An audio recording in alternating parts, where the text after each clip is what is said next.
Hello, and welcome back to the Make Yourself Magic podcast. I hope you all had a week filled with joy and self-love. As I imagine is true with most adults, my personal sexual and romantic life has been in a constant state of, refinement. Raised in a very strict Roman Catholic home, I was told abstinence was the only way to remain pure, both in the eyes of God and in the eyes of the man I would eventually marry. Then, at 18, I went off to college with my boyfriend of 4 years, with whom I'd practiced abstinence and was pregnant within a year. If you're already familiar with my story, you know that I gave the baby up for adoption and adopted for myself a new perspective. If you're already familiar with my story, you know that I gave the baby up for adoption and adopted for myself a new approach. One that I felt, I still feel, was more realistic, more accepting of the reality of being human, even more spiritual, at least in my perspective. I abandoned the idea that sexual experiences were a fall from the perfect state of grace inherent in our souls, the surrender to the desires of our flawed human bodies that was only meant to be shared with one other person. The more I researched other religions and divinity in general, I began to view sex as a gift from God, even a way to connect with God, through the euphoria and almost out-of-body experience of orgasm. I saw it as a way to connect to another human on a spiritual level. Still, I held this experience as sacred to relationships. Until I got married. Divorced. It's funny how when you firmly seat your expectations for fulfillment in every context of your life on a certain person or relationship or even condition, and then it doesn't really work out that way, everything changes. By the time my third long-term, and by that I mean 5 years or more, relationship ended, I understood that I was putting all my everything, hopes for the future, dreams of feeling truly and unconditionally loved, desires for stability and security for my heart, on one person. And suddenly it seemed obvious that it was just too much pressure. Not to mention the fact that I was inherently seeing myself as only half of the happiness equation, less than whole.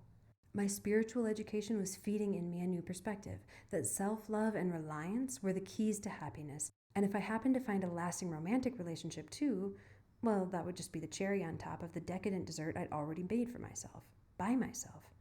All of which meant that I was in my late 30s before I embraced the idea of actually just dating. Like they do in movies and on TV. Meet someone, go out on a few dates, see if there's any chemistry, sleep together, evaluate the feelings, repeat. In 2 years, I was asked out maybe a total of 10 times, actually went on maybe 5 dates, and slept with no one. It felt like a total failure. I was so disillusioned with the caliber of the selection presented to me by the universe and the utter lack of other options that I made a conscious decision to just embrace being single. Perhaps, I thought, I'm just not the marriage or even relationship kind. A truth I honestly, joyfully accepted, with the awareness that I was still a young, healthy sexual being that deserved and needed to be touched once in a while.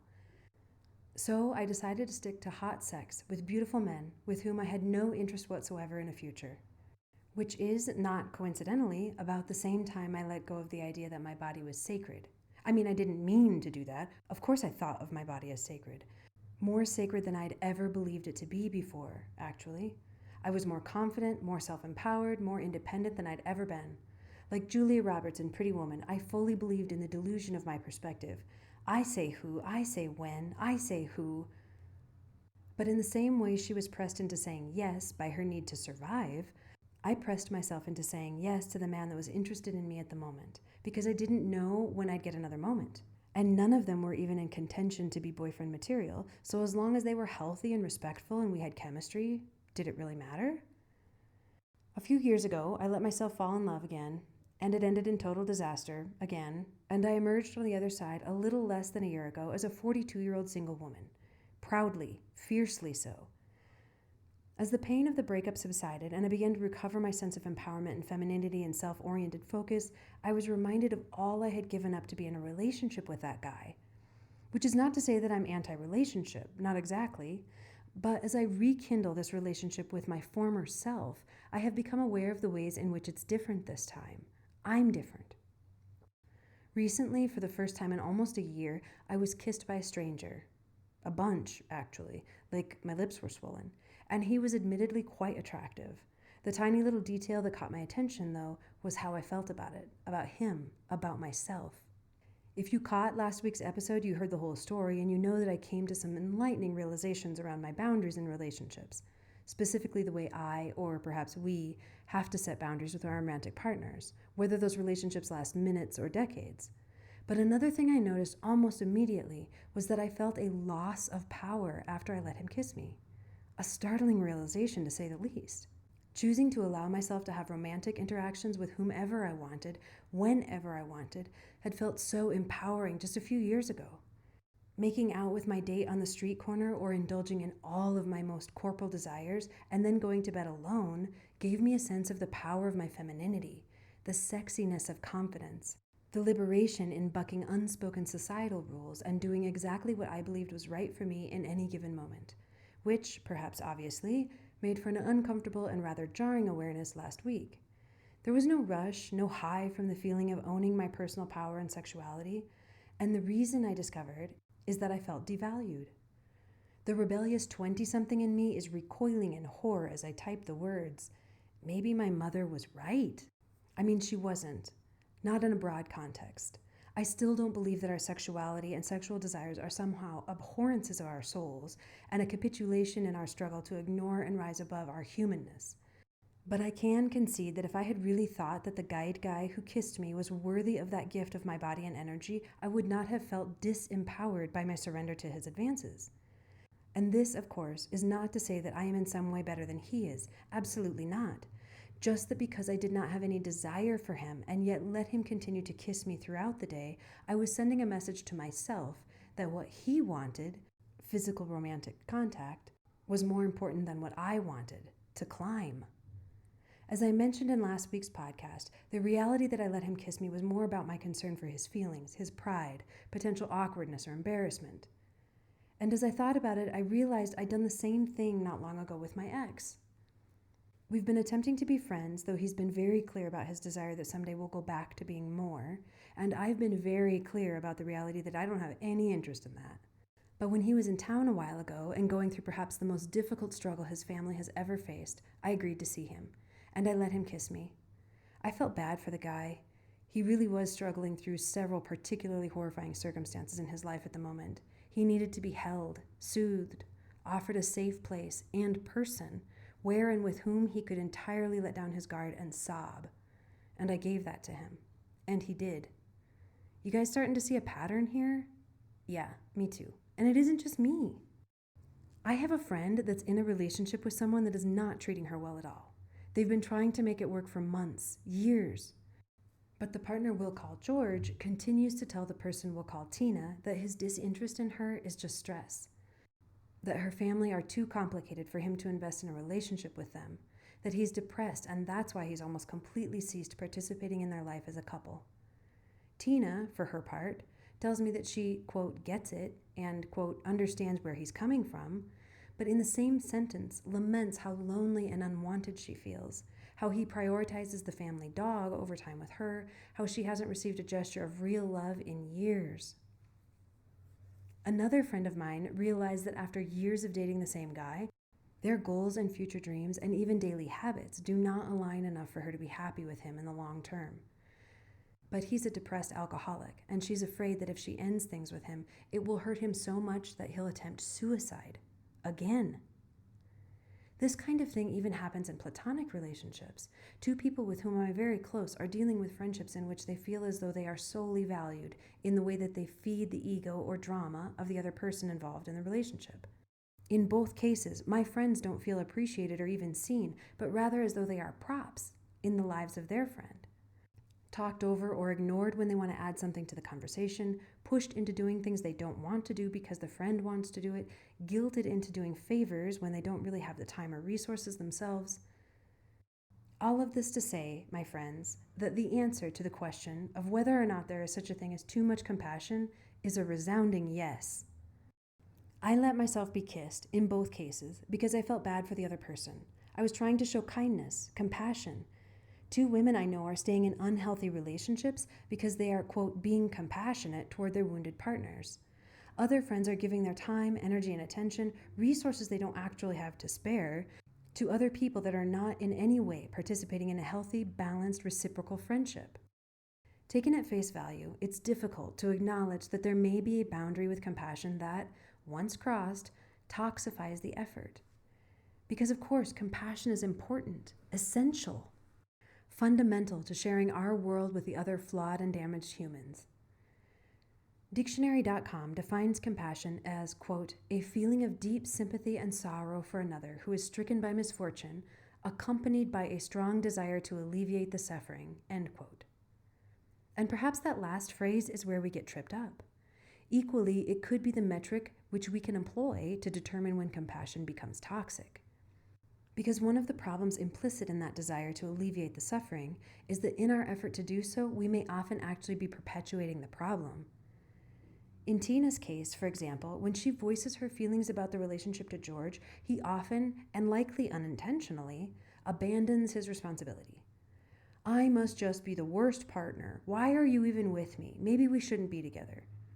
Statements which, of course, put Tina in a position of feeling like she will be abandoned if she continues to press for what she needs.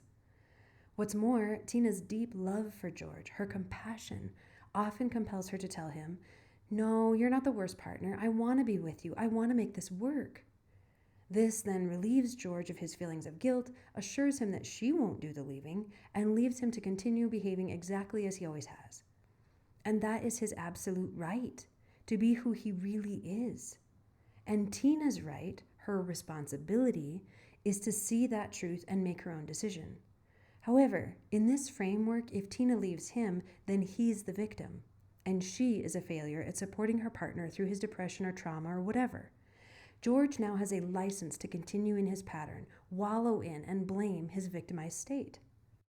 In my view, George has a responsibility to hear Tina and to acknowledge not that he's a failure or that he's doing things wrong, but rather that he is wounded, hurt, struggling. In a phrase, not okay. Which then seats the responsibility on him to decide if she and their relationship are important enough for him to seek help. Ideally, of course, it would be a much better scenario if he loved himself enough to want to heal for himself, but that's all on George. Perhaps then Tina would be more well served by offering herself some compassion, including the second phrase, and decide whether or not she wants to alleviate her pain. It's complicated though, of course, because these aren't cut and dried scenarios. There are occasions and circumstances in which we want to alleviate the pain our loved ones are suffering. For instance, when a family member or friend of a loved one passes on, or when they lose a job, or when a dear friend gets their heart broken. The thing is, we can't. Personally, I believe that the only person on the planet that can truly heal our pain is ourselves. Of course, our friends and family can be supportive, soothing, encouraging. They can stand by us as we work through our shit, but we've got to do the work. We've got to let ourselves feel whatever we are suffering through and find a way to deal with that, to let it pass. As partners, of course, we can seek to soothe our loved ones. That, in and of itself, is the loving sacrifice that we can choose to make, but again, with an eye to the boundary. My effort to soothe the ex did, perhaps, help him to feel less alone. But in sacrificing my own boundary around our intimacy, I took it too far. I so hated the idea of hurting him further in that moment by telling him, God, I'm so sorry your family member has just passed on, but please don't kiss me. That I sacrificed my own comfort levels for his, telling myself that his pain and discomfort were more important than my own. And maybe that's okay sometimes. While I like to believe that it's a black and white kind of situation, that if I have a boundary, I deserve to hold it no matter the circumstances, maybe there are times when we make a conscious decision to let down our boundaries to be supportive of someone we care about. I find myself facing a similar wide gray line when it comes to my friend with the alcoholic partner. What I want to tell her is that if it isn't working, it isn't working, and that the more she drags it out in an effort to avoid adding another trauma to the mountain of them her partner is currently facing, the harder it's going to be. That until he really owns his responsibility and participates in his own healing, her ignoring her truth about their relationship is only enabling him to continue what he's doing.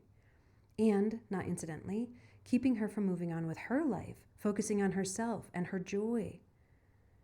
But I can't imagine the intensity of that kind of situation. I can't imagine dealing with a partner that would perhaps hurt himself, or worse, immediately after ostensibly breaking his heart. The thing is, in the scenario as it is, neither one of them is really getting what they need. Both of them are suffering. Her living in fear of his reaction to her truth is in no way helping him or her or the relationship. The Kabbalistic tradition teaches that there is a balance between energies, a point of harmony that is the highest quest of all spiritual seekers. Interestingly, the balance to mercy, or compassion, is severity. I know, it sounds so harsh, but in reality, I can see the truth of it. Life is harsh. Nature is harsh. And none of us are obligated to make the path of another easier. In fact, I think most spiritual traditions, and even perhaps psychologists and counselors, would say that that is literally impossible. Can't be done. Each of us are on our own path, and it is ours to experience exactly as it is, rocky, painful, confusing. That's part of the process. Those difficult parts are often where we learn, where we're invited to grow, where we can depend not on our friends or loved ones to smooth our passage or carry us over the boulders, but rather depend on the God force within us, God or Jesus or whatever, to get us through. Just this morning, in fact, a friend of mine passed along this bit of wisdom from one of her deeply Christian friends. Truth, the friend said, is not compassionate. Truth is harsh, sometimes brutal. Truth is severe. It is unwavering in the face of contradicting logic or philosophy or even pain. It has to be, or it wouldn't be truth. Our charge, then, is to hold a measure of compassion for those in our lives that are suffering, to offer support and kindness and encouragement, to witness their journey, applaud their successes, mourn their struggles with them. But ultimately, the truth of loving comes, in part, in letting them work through it on their own. The same thing we have to do when our path gets rocky. I hope you have a wonderful God or Goddess energy empowered week. Join us next week for another deep dive into the exploration of our humanity to uncover our divinity. And if you liked this podcast, remember to subscribe, or please consider supporting us on Patreon at patreon.com/Jacqueline Lene. There, you'll also get access to the personal stories of the random ways daily life inspires me, and all of us, to keep growing. And if you'd like to dig in and do some of your own healing through self-love, check out the workshops and personal support sessions available on my website at authorjacquelinelane.com. That's author JACLYNLANAE.com. Thanks for listening.